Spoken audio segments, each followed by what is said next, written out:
我们一起睡猫觉，一起喵喵喵喵喵，在你面前撒个娇，哎呦喵喵喵喵喵，我的心脏蹦蹦跳，迷恋上你的坏笑，你不说爱我，我就喵喵喵。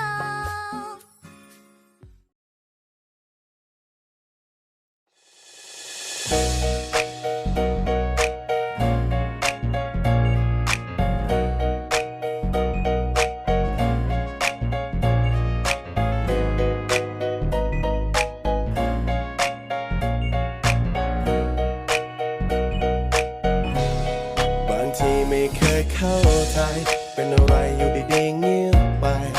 คล้ายว่าเธอจะงอนต้องการอะไรน่าจะบอกฉัน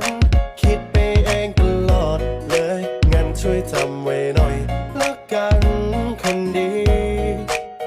ฟังฉันทีเธอคือทุกอย่างของฉันในตอนนี้ลมหายใจที่มีฉันก็ให้เธอไปหมดแล้วถ้าเธอยังไม่เลิกงอนดูแล้วเธอก็คงไม่กล้าต้องโดนสักทีจะได้หายงอน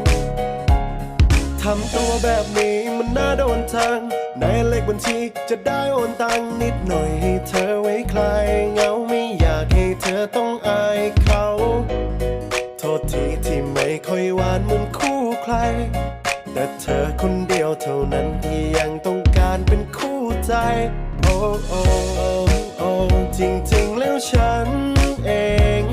ที่ทำให้เธอต้องกลายเป็นแบบนี้รักกันภาษาอะไรแค่เวลายังไม่มีขอโทษที่ทำให้เธอต้องเหงาใจเธอคือทุกอย่างของฉันในตอนนี้ลมหายใจที่มีฉันก็ให้เธอไปหมดแล้วถ้าเธอยังไม่เลิกงอนดูแล้วเธอก็คงไม่กล้าต้องโดนสักทีจะได้หายงอนจะไม่มางอเธอเลยถ้าเธอไม่สำคัญกับหัวใจสิ่งที่เธอคิดใช่จริงเสมอไปงั้นช่วยฟังอะไรหน่อยแล้วกันเธอคือทุกอย่างของฉันในตอนนี้ลมหายใจที่มีฉันก็ให้เธอไปหมดแล้วถ้าเธอยังไม่เลิกงอนดูแล้วเธอก็คงไม่กล้าต้องโดนสักทีจะได้หายงอน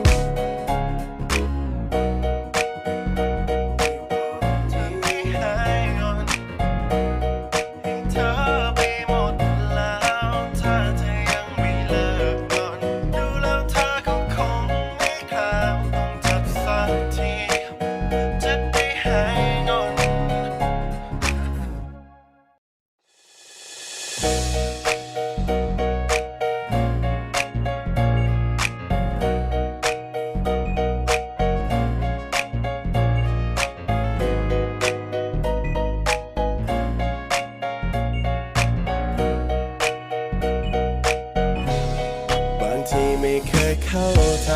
เป็นอะไรอยู่ดีๆเงียบไปคล้ายว่าเธอจะงอนต้องการอะไรน่าจะบอกฉันคิดไปเองตลอดเลยงั้นช่วยจำไว้หน่อยละกันคนดีฟังฉันทีเธอคือทุกอย่างของฉันในตอนนี้ลมหายใจที่มีฉันก็ให้เธอไปหมดแล้วถ้าเธอยังไม่เลิกงอนดูแล้วเธอก็คงไม่กล้าต้องโดนสักทีจะได้หายงอนทำตัวแบบนี้มันน่าโดนทางในเลขบัญชีจะได้โอนตังนิดหน่อยให้เธอไว้คลายเหงาไม่อยากให้เธอต้องอายเขาโทษทีที่ไม่ค่อยหวานเหมือนคู่ใครแต่เธอคนเดียวเท่านั้นที่ยังต้องการเป็นคู่ใจโอ้โอ้โอ้โอ้จริงๆแล้วฉันเองที่ทำให้เธอต้องกลายเป็นแบบนี้รักกันภาษาอะไรแค่เวลายังไม่มีขอโทษที่ทำให้เธอต้อง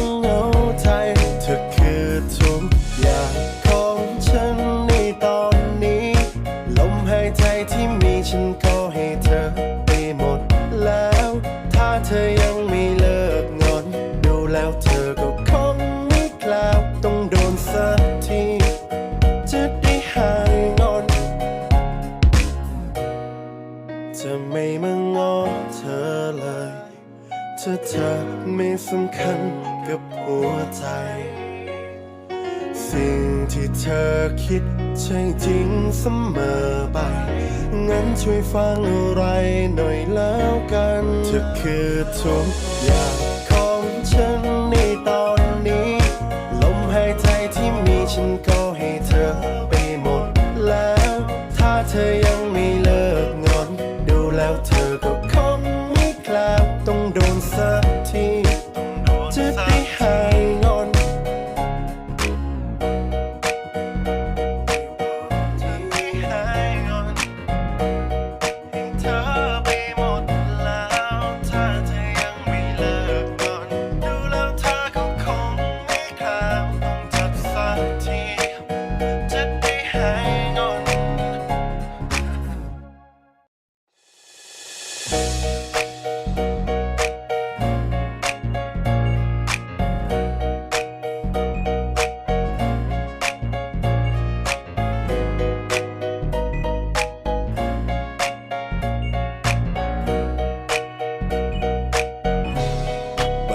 ไม่เคยเข้าใจ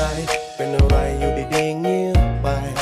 คล้ายว่าเธอจะงอนต้องการอะไรน่าจะบอกฉันคิดไปเองตลอดเลยงั้นช่วยจำไว้หน่อยละกันคนดีฟังฉันทีเธอคือทุกอย่างของฉันในตอนนี้ลมหายใจที่มีฉันก็ให้เธอไปหมดแล้วถ้าเธอยังไม่เลิกงอนดูแล้วเธอก็คงไม่กล้าต้องโดนสักทีจะได้หายงอนทำตัวแบบนี้มันน่าโดนทางในเลขบัญชีจะได้โอนตังนิดหน่อยให้เธอไว้คลายเหงาไม่อยากให้เธอต้องอายเขาโทษทีที่ไม่ค่อยหวานเหมือนคู่ใครแต่เธอคนเดียวเท่านั้นที่ยังต้องการเป็นคู่ใจโอ้โอ้โอ้จริงๆแล้วฉันเองที่ทำให้เธอต้องกลายเป็นแบบนี้รักกันภาษาอะไรแค่เวลายังไม่มีขอโทษที่ทำให้เธอต้องเหงาใจเธอคือทุกอย่างของฉันในตอนนี้ลมหายใจที่มีฉันก็ให้เธอไปหมดแล้วถ้าเธอยังไม่เลิกงอนดูแล้วเธอก็คงไม่กล้าต้องโดนสักทีจะได้หายงอนจะไม่มางอเธอเลยถ้าเธอไม่สำคัญกับหัวใจสิ่งที่เธอคิดใช่จริงเสมอไปงั้นช่วยฟังอะไรหน่อยแล้วกันเธอคือทุกอย่างของฉันในตอนนี้ลมหายใจที่มีฉันก็ให้เธอไปหมดแล้วถ้าเธอยังไม่เลิกงอนดูแล้วเธอก็คงไม่กล้าต้องโดนสักทีจะได้หายงอน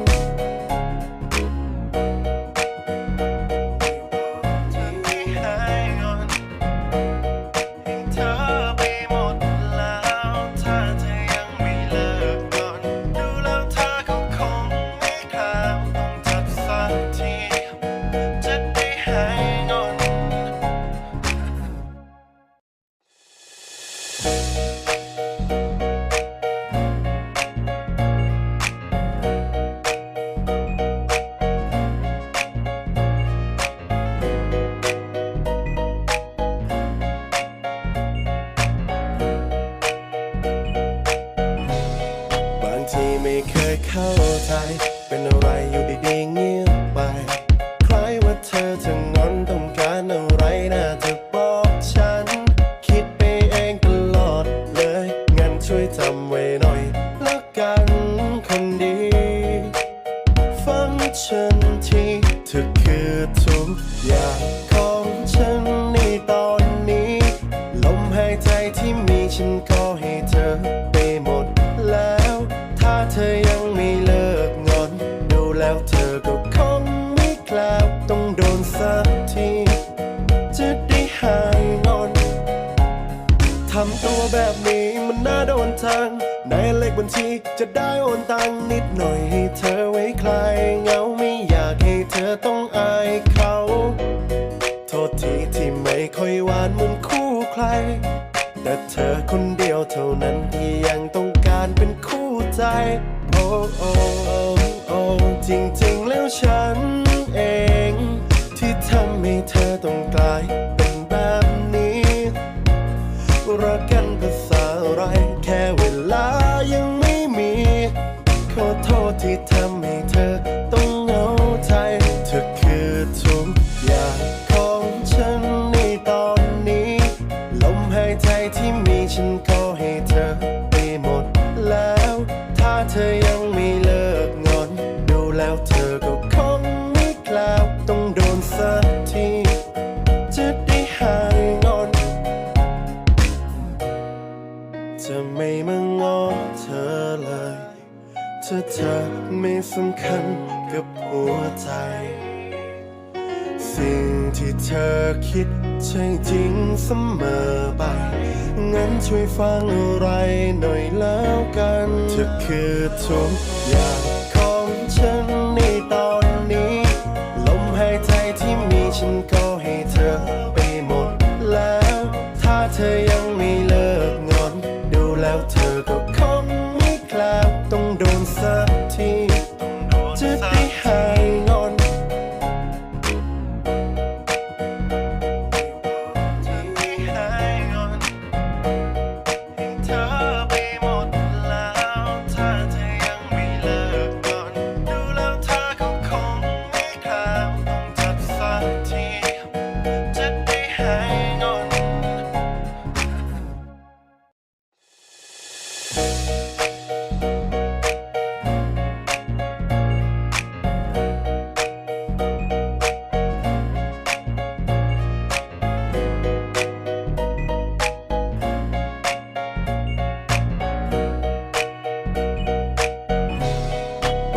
ไม่เคยเข้าใจเป็นอะไรอยู่ดีๆเงียบไปคล้ายว่าเธอจะงอนต้องการอะไรน่าจะบอกฉันคิดไปเองตลอดเลยงั้นช่วยจำไว้หน่อยแล้วกันคนดีฟังฉันทีเธอคือทุกอย่างของฉันในตอนนี้ลมหายใจที่มีฉันก็ให้เธอไปหมดแล้วถ้าเธอยังไม่เลิกงอนดูแล้วเธอก็คงไม่กล้าต้องโดนสักทีจะได้หายงอนทำตัวแบบนี้มันน่าโดนทางในเลขบัญชีจะได้โอนตังนิดหน่อยให้เธอไว้คลายเหงาไม่อยากให้เธอต้องอายเขาโทษทีที่ไม่ค่อยหวานเหมือนคู่ใครแต่เธอคนเดียวเท่านั้นที่ยังต้องการเป็นคู่ใจโอ้โอ้โอ้จริงๆแล้วฉันเองที่ทำให้เธอต้องกลายเป็นแบบนี้รักกันภาษาอะไรแค่เวลายังไม่มีขอโทษที่ทำให้เธอต้องเหงาใจเธอคือทุกอย่างของฉันในตอนนี้ลมหายใจที่มีฉันก็ให้เธอไปหมดแล้วถ้าเธอยังไม่เลิกงอนดูแล้วเธอก็คงไม่กล้าต้องโดนสักทีจะได้หายงอนจะไม่มางอเธอเลยเธอไม่สำคัญกับหัวใจสิ่งที่เธอคิดใช่จริงเสมอไปงั้นช่วยฟังอะไรหน่อยแล้วกันเธอคือทุกอย่างของฉันในตอนนี้ลมหายใจที่มีฉันก็ให้เธอไปหมดแล้วถ้าเธอยังไม่เลิกงอนดูแล้วเธอก็คงไม่กล้าต้องโดนสักทีจะได้หายงอน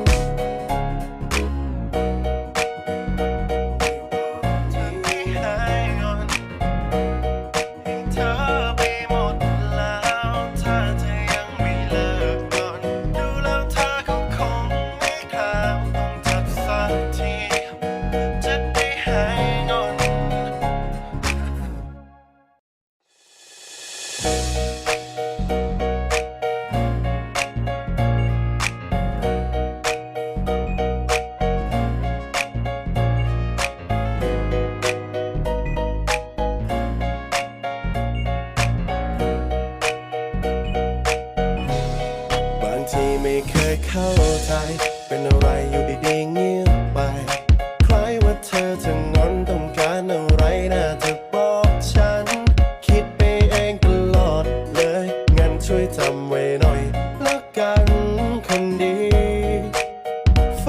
ฉันทีเธอคือทุกอย่างของฉันในตอนนี้ลมหายใจที่มีฉันก็ให้เธอไปหมดแล้วถ้าเธอยังไม่เลิกงอนดูแล้วเธอก็คงไม่กล้าต้องโดนสักทีจะได้หายงอนทำตัวแบบนี้มันน่าโดนทางในเลขบัญชีจะได้โอนตังนิดหน่อยให้เธอไว้คลายเหงาไม่อยากให้เธอต้องอายเขาโทษทีที่ไม่ค่อยหวานเหมือนคู่ใครแต่เธอคนเดียวเท่านั้นที่ยังต้องการเป็นคู่ใจโอ้โอ้โอ้จริงๆแล้วฉันเอง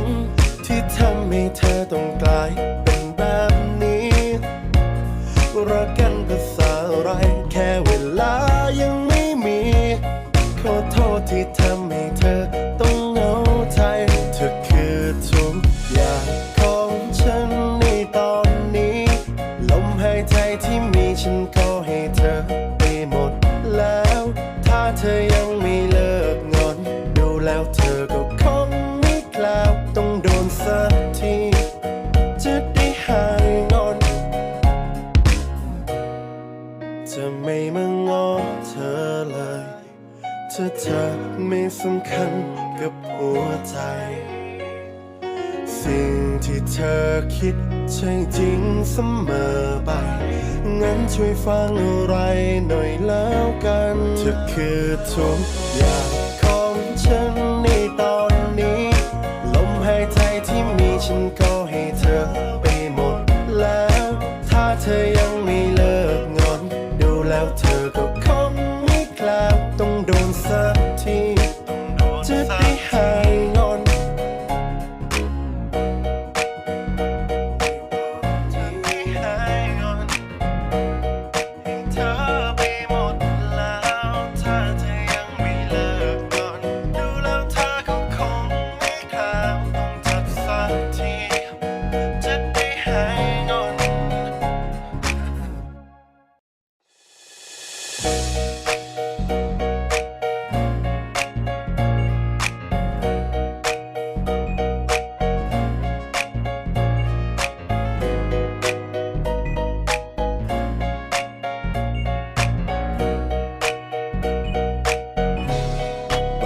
ไม่เคยเข้าใจ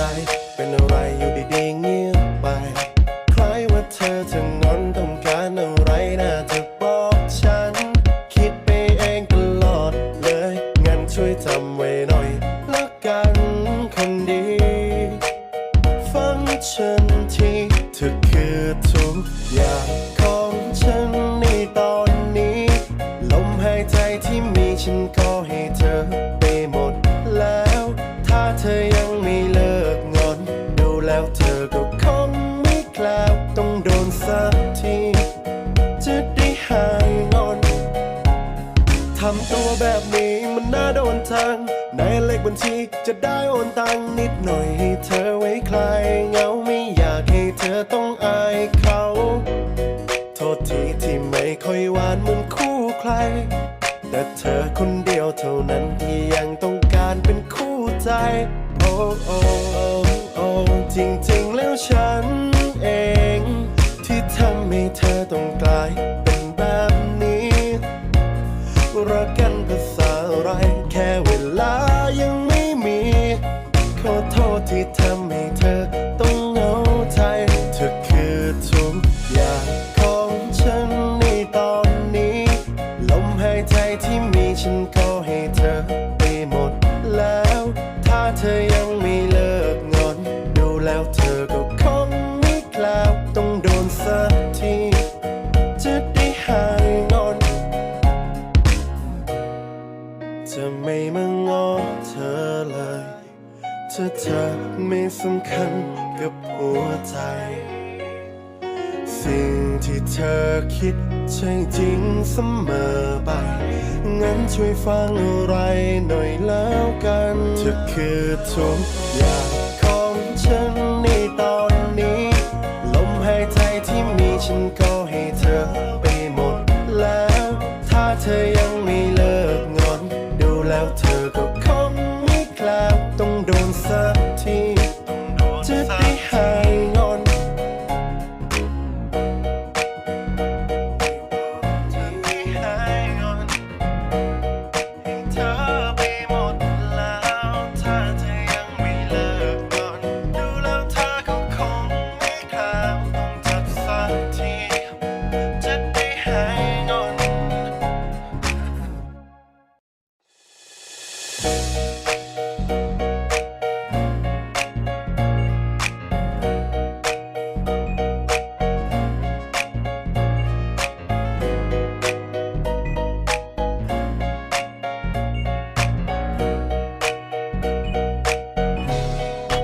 ทีไม่เคยเข้าใจ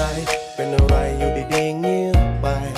คล้ายว่าเธอจะงอนต้องการอะไรน่าจะบอกฉันคิดไปเองตลอดเลยงั้นช่วยจำไว้หน่อยละกันคนดีฟังฉันทีเธอคือทุกอย่างของฉันในตอนนี้ลมหายใจที่มีฉันก็ให้เธอไปหมดแล้วถ้าเธอยังไม่เลิกงอนดูแล้วเธอก็คงไม่กล้าต้องโดนสักทีจะได้หายงอนทำตัวแบบนี้มันน่าโดนทางในเลขบัญชีจะได้โอนตังนิดหน่อยให้เธอไว้คลายเหงาไม่อยากให้เธอต้องอายเขาโทษทีที่ไม่ค่อยหวานเหมือนคู่ใครแต่เธอคนเดียวเท่านั้นที่ยังต้องการเป็นคู่ใจโอ้โอ้โอ้โอ้จริงๆแล้วฉันเองที่ทำให้เธอต้องกลายเป็นแบบนี้รักกันภาษาอะไรแค่เวลายังไม่มีขอโทษที่ทำให้เธอต้องเหงาใจเธอคือทุกอย่างของฉันในตอนนี้ลมหายใจที่มีฉันก็ให้เธอไปหมดแล้วถ้าเธอยังไม่เลิกงอนดูแล้วเธอก็คงไม่กล้าต้องโดนสักทีจะได้หายงอนจะไม่มางอเธอเลยถ้าเธอไม่สำคัญกับหัวใจสิ่งที่เธอคิดใช่จริงเสมอไปงั้นช่วยฟังอะไรหน่อยแล้วกันเธอคือทุกอย่างของฉันในตอนนี้ลมหายใจที่มีฉันก็ให้เธอไปหมดแล้วถ้าเธอยังไม่เลิกงอนดูแล้วเธอก็คงไม่กล้าต้องโดนสักทีจะได้หายงอน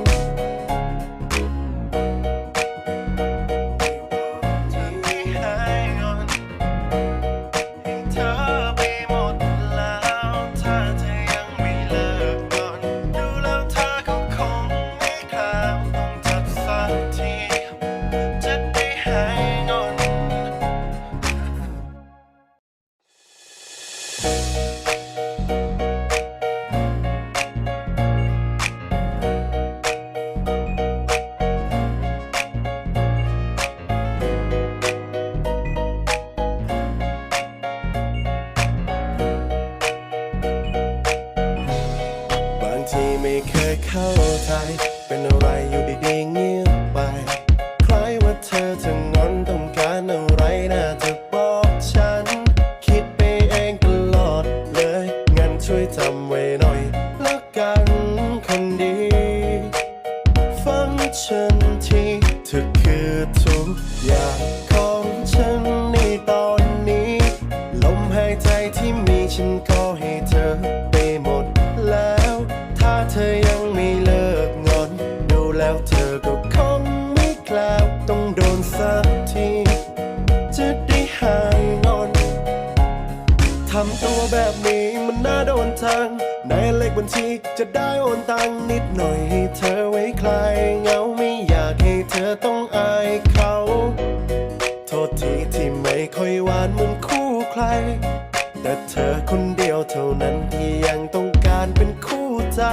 โอ้โอ้โอ้โอ้จริงๆแล้วฉันเองที่ทำให้เธอต้องกลายเป็นแบบนี้รักกันภาษาอะไรแค่เวลายังไม่มีขอโทษที่ทำให้เธอต้องเหงาใจเธอคือทุกอย่างของฉันในตอนนี้ลมหายใจที่มีฉันก็ให้เธอไปหมดแล้วถ้าเธอยังไม่เลิกงอนดูแล้วเธอก็คงไม่กล้าต้องโดนสักทีจะได้หายงอนจะไม่มางอเธอเลยถ้าเธอไม่สำคัญกับหัวใจสิ่งที่เธอคิดใช่จริงเสมอไปงั้นช่วยฟังอะไรหน่อยแล้ อคือทุกอย่างของฉันในตอนนี้ลมหายใจที่มีฉันก็ให้เธอไปหมดแล้วถ้าเธอยังไม่เลิกงอนดูแล้วเธอก็คงไม่กล้าต้องโดนสักทีจะได้หายงอน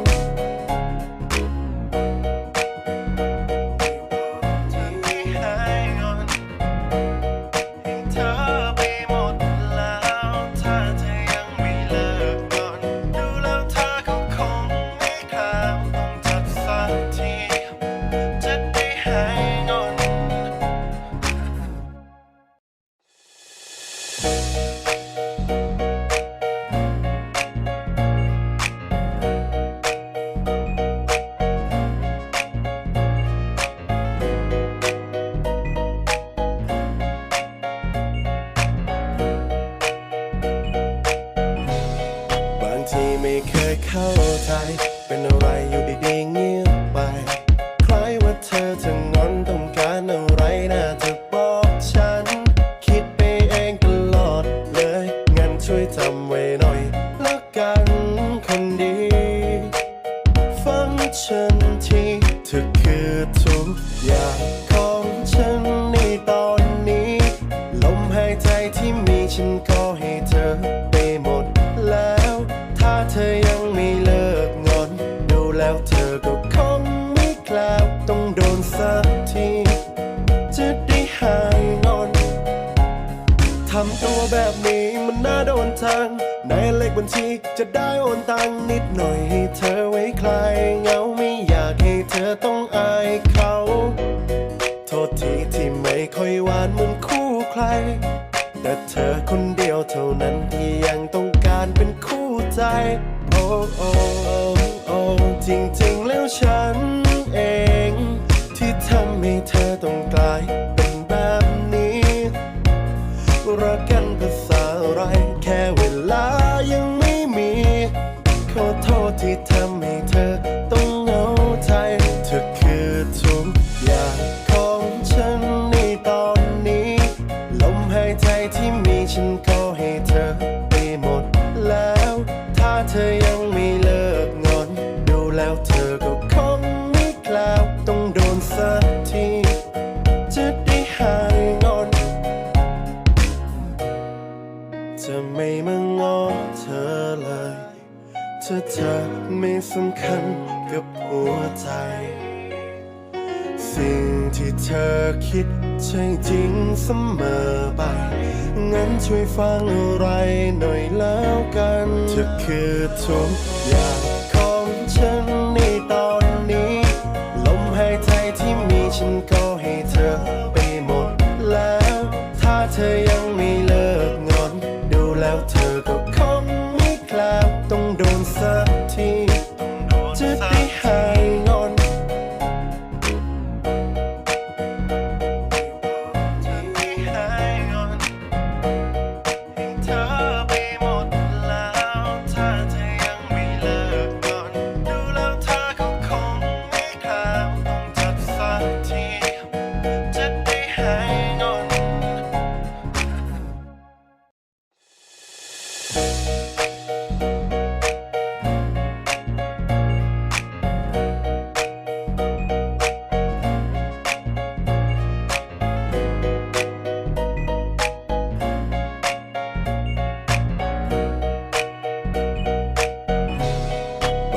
ไม่เคยเข้าใจ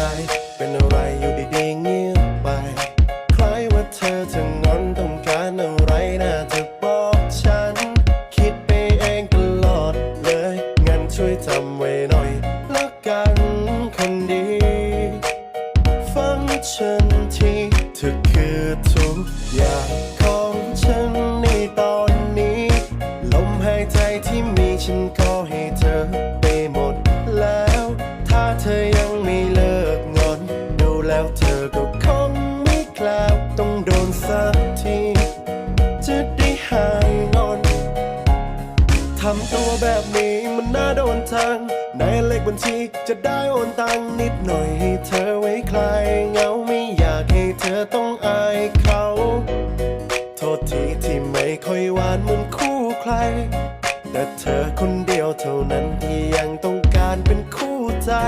โอ้โอ้โอ้จริงๆแล้วฉันเองที่ทำให้เธอต้องกลายเป็นแบบนี้รักกันภาษาอะไรแค่เวลายังไม่มีขอโทษที่ทำให้เธอต้องเหงาใจเธอคือทุกอย่างของฉันในตอนนี้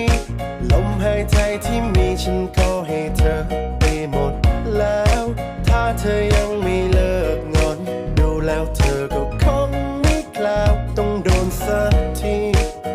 จะได้หายงอนจะไม่มางอเธอเลยถ้าเธอไม่สำคัญกับหัวใจสิ่งที่เธอคิดใช่จริงเสมอไป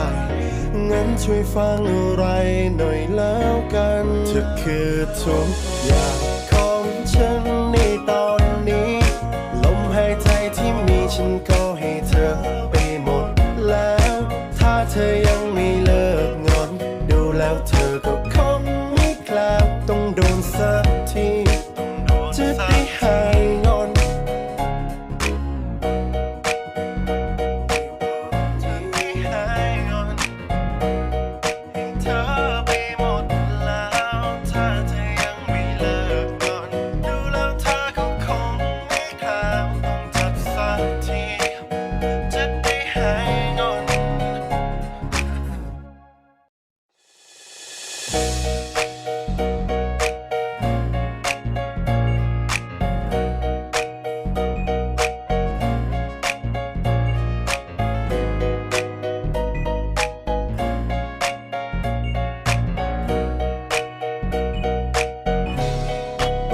ไม่เคยเข้าใจ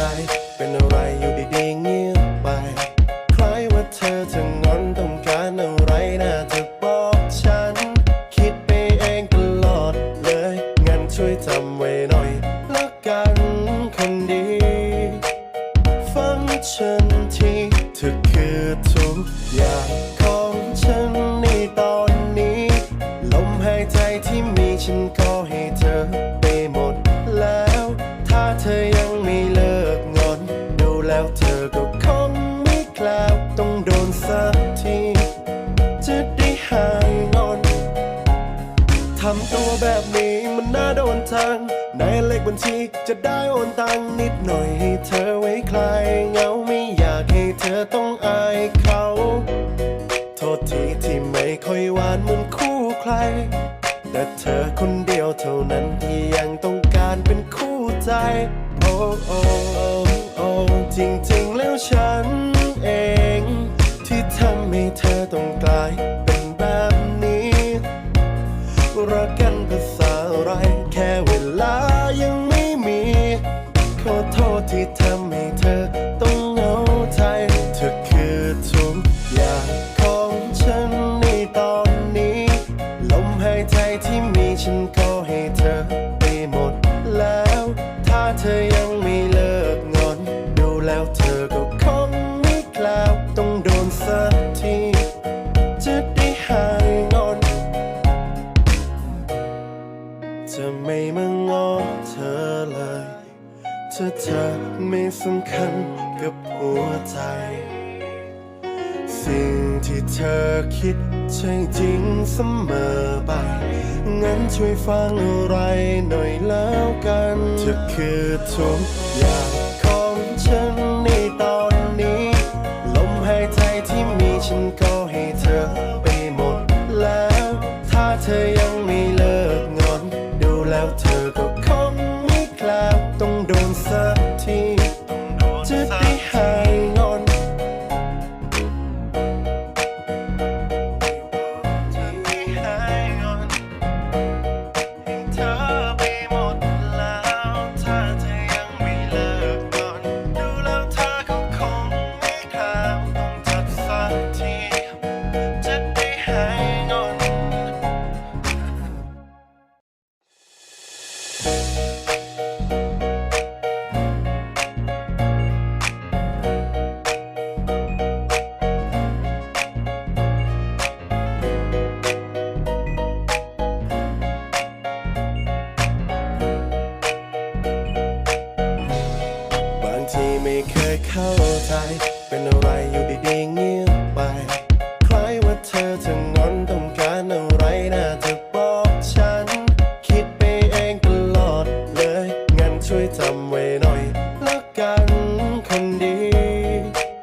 ทุกอย่างของฉันในตอนนี้ลมหายใจที่มีฉันก็ให้เธอไปหมดแล้วถ้าเธอยังไม่เลิกงอนดูแล้วเธอก็คงไม่กล้าต้องโดนสักทีจะได้หายงอนทำตัวแบบนี้มันน่าโดนทางในเลขบัญชีจะได้โอนตังนิดหน่อยให้เธอไว้คลายเหงาไม่อยากให้เธอต้องอายเขาโทษทีที่ไม่ค่อยหวานเหมือนคู่ใครแต่เธอคนเดียวเท่านั้นที่ยังต้องการเป็นคู่ใจโอ้โอ้โอ้จริงๆแล้วฉันเองที่ทำให้เธอต้องกลายเป็นแบบนี้รักกันภาษาอะไรแค่เวลายังไม่มีขอโทษที่ทำให้เธอต้องเหงาใจเธอคือทุกอย่างของฉันในตอนนี้ลมหายใจที่มีฉันก็ให้เธอไปหมดแล้วถ้าเธอยังไม่เลิกงอนดูแล้วเธอก็คงไม่กล้าต้องโดนสักทีจะได้หายงอนจะไม่มางอเธอเลยถ้าเธอไม่สำคัญกับหัวใจสิ่งที่เธอคิดใช่จริงเสมอไปงั้นช่วยฟังอะไรหน่อยแล้วกันเธอคือทุกอย่างของฉันในตอนนี้ลมหายใจที่มีฉันก็ให้เธอไปหมดแล้วถ้าเธอยังไม่เลิกงอนดูแล้วเธอก็คงไม่กล้าต้องโดนสักทีจะได้หายงอน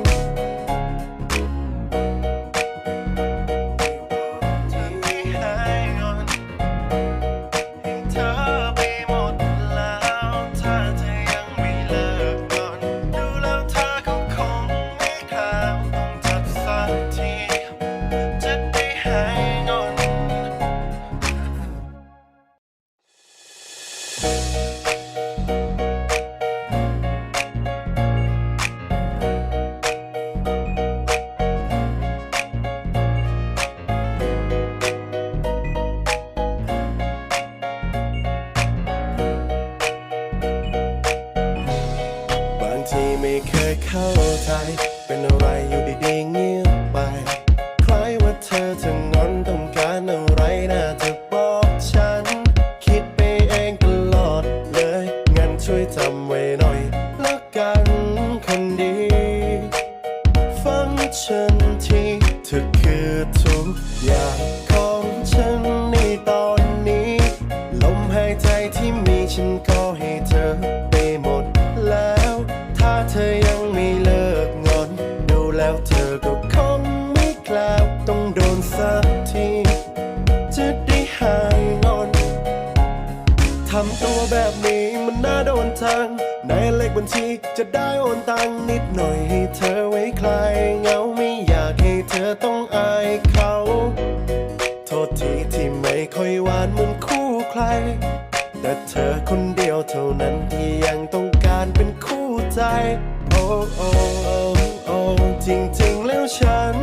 เองที่ทำให้เธอต้องกลายเป็นแบบนี้รักกันภาษาอะไรแค่เวลายังไม่มีขอโทษที่ทำให้เธอต้องเหงาใจเธอคือทุกอย่างของฉันในตอนนี้ลมหายใจที่มีฉันก็ให้เธอไปหมดแล้วถ้าเธอยังไม่เลิกงอนดูแล้วเธอก็คงไม่กล้าต้องโดนสักทีจะได้หายงอนจะไม่มางอเธอเลยถ้าเธอไม่สำคัญกับหัวใจสิ่งที่เธอคิดใช่จริงเสมอไปงั้นช่วยฟังอะไรหน่อยแล้วกันเธอคือทุกอย่างของฉันในตอนนี้ลมหายใจที่มีฉันก็ให้เธอไปหมดแล้วถ้าเธอยังไม่เลิกงอนดูแล้วเธอก็คงไม่กล้าต้องโดนสักทีจะได้หายง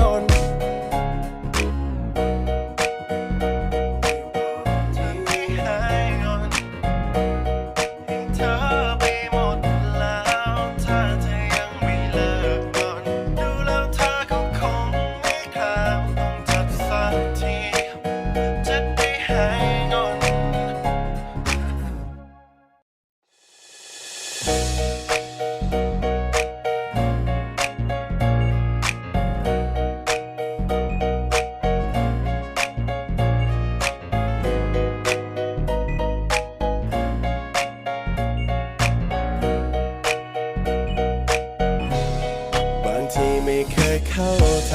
เป็นอะไรอยู่ดีๆเงียบไปคล้ายว่าเธอจะงอนต้องการอะไรน่าจะบอกฉันคิดไปเองตลอดเลยงั้นช่วยจำไว้หน่อยแล้วกันคนดีฟังฉันทีเธอคือทุกอย่างของฉันในตอนนี้ลมหายใจที่มีฉันก็ให้เธอไปหมดแล้วถ้าเธอยังไม่เลิกงอนดูแล้วเธอก็คงไม่แคล้วต้องโดนสักทีจะได้หายงอน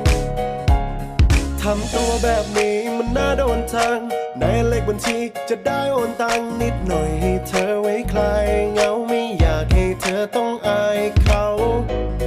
โทษทีที่ไม่ค่อยหวานเหมือนคู่ใครแต่เธอคนเดียวเท่านั้นที่ยังต้องการเป็นคู่ใจโอ้โอ้โอ้จริงๆแล้วฉันเองที่ทำให้เธอต้องกลายเป็นแบบนี้รักกันภาษาอะไรแค่เวลายังไม่มีขอโทษที่ทำให้เธอต้องเหงาใจเธอคือทุกอย่างของฉันในตอนนี้ลมหายใจที่มีฉันก็ให้เธอไปหมดแล้วถ้าเธอยังไม่เลิกงอนดูแล้วเธอก็คงไม่แคล้วต้องโดนสักทีจะได้หายงอนจะไม่มางอเธอเลยถ้าเธอไม่สำคัญกับหัวใจสิ่งที่เธอคิดใช่จริงเสมอไปงั้นช่วยฟังอะไรหน่อยแล้วกันเธอคือทุกอย่างของฉันในตอนนี้ลมหายใจที่มีฉันก็ให้เธอไปหมดแล้วถ้าเธอยังไม่เลิกงอนดูแล้วเธอก็คงไม่แคล้วต้องโดนสักทีจะได้หายงอน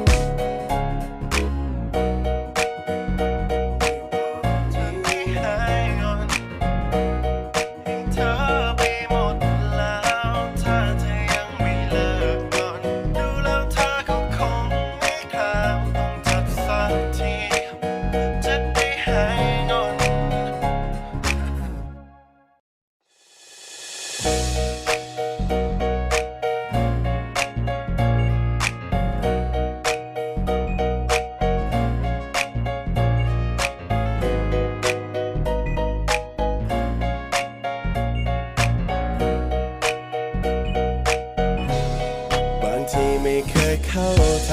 เป็นอะไรอยู่ดีๆเงียบไปคล้ายว่าเธอจะงอนต้องการอะไรน่าจะบอกฉันคิดไปเองตลอดเลยงั้นช่วยจำไว้หน่อยแล้วกันคนดี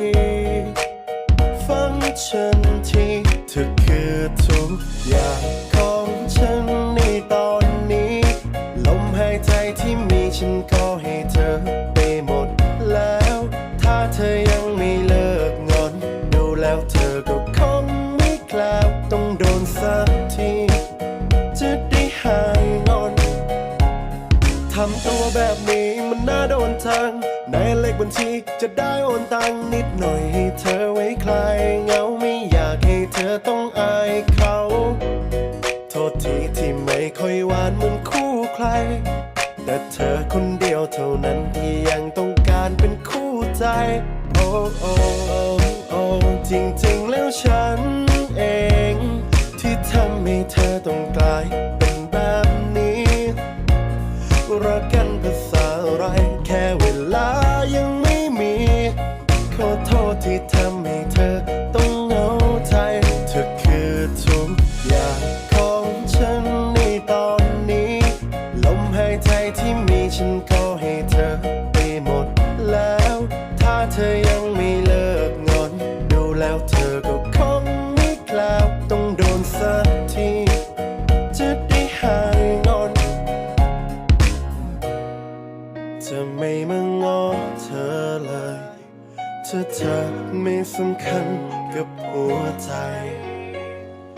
สิ่งที่เธอคิดใช่จริงเสมอไป งั้นช่วยฟังอะไรหน่อยแล้วกันเธอคือทุกอย่างของฉันในตอนนี้ลมหายใจที่มีฉันก็ให้เธอไปหมดแล้วถ้าเธอยังไม่เลิกงอนดูแล้วเธอก็คงไม่แคล้วต้องโดนสักทีจะได้หายงอน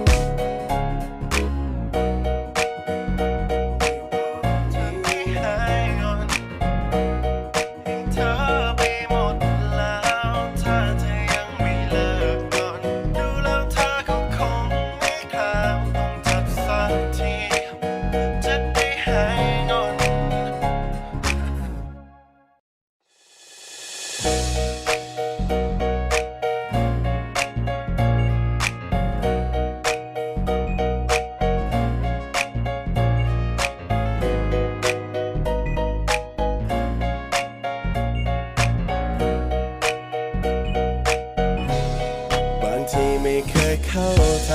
เป็นอะไรอยู่ดีๆเงียบไปคล้ายว่าเธอจะงอนต้องการอะไรน่าจะ